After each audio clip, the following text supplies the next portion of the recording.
Now it's time for us to go ahead and add the image up here, the banner, and duplicate the page so we have one for each of our pages. Okay, so I'm going to start by doing a file save as, and I'm just going to start at the top of the list. So this one I know is going to be index. Okay, and I am going to, up here, I'm going to open my images folder, and I can expand my file panel if I need to. I can also adjust the size of this so that I can find my home banner. And I'm going to click and I'm going to drag it in. Now, one of the things that pops up here, so whenever you drag an image in, it gives you this pop-up, image tag accessibility attributes, and the alternate text.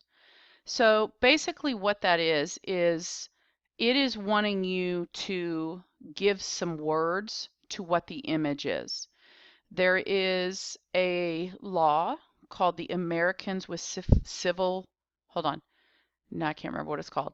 The Americans with Disabilities Act that basically states that anybody should be able to see or hear a website the same as anyone else. So that means that people who are visually impaired need to be able to read the images that you put in. Well, the image on the home banner is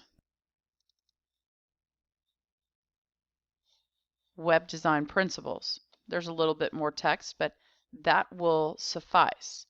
So if I simply give this the alternate text of web design principles, then click OK, the image goes in, and you can see here in the tag, image source, there's the file name with the path to get to the images folder, the width, the height, and lo and behold, there is alt. That's the name of the attribute, web design principles. Okay, so that means somebody with software that helps them read websites, they would be able to read that. So I'm going to save that again. Now, I could go back to the layout page. Actually, I will go back to the layout page. I'm going to do a file save as, and I'm going to go to my next page, which is going to be planning.html. And on my planning page, planning, there it is, planning banner, planning your website. So I'm going to, when I drag that in, planning your website. Put that in, I can see the alt text there, so I'm going to save it. Go to layout. Next one is alignment. File save as, alignment.html. I can check the alignment banner. I think it's just alignment. Yep, just alignment. So, and the next few are like that. So I can put in, I think that's it. We'll see. Alignment.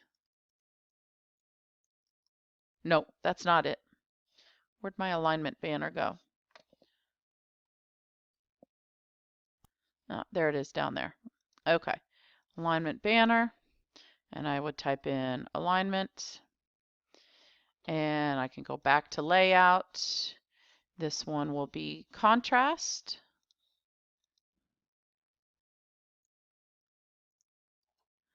And I can put in my contrast banner. And I know that that one is contrast. There we go. And even if it's not, I could always click on it and change it down here in my properties or in my code. Okay. Go back to layout, file save as, proximity. And I will drag in the proximity banner.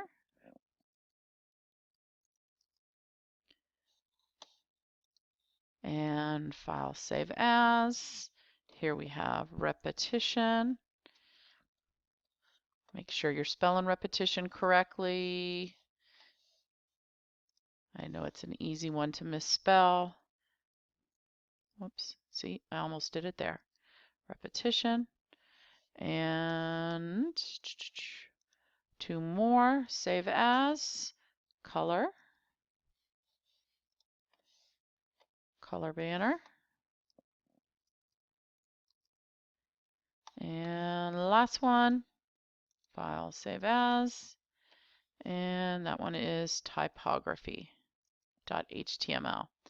And I will type or drag in that typography banner.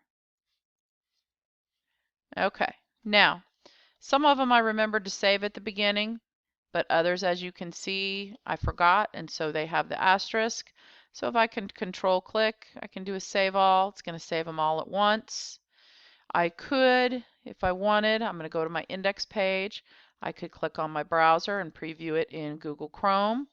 And it is still rough. I'm not done with stuff, but at least I could click here to double check my layout on every page and to make sure that my links work correctly, which they seem to. Okay, so now you are done with putting in the images and you're ready to move on to the next video, which is going to be putting in some text.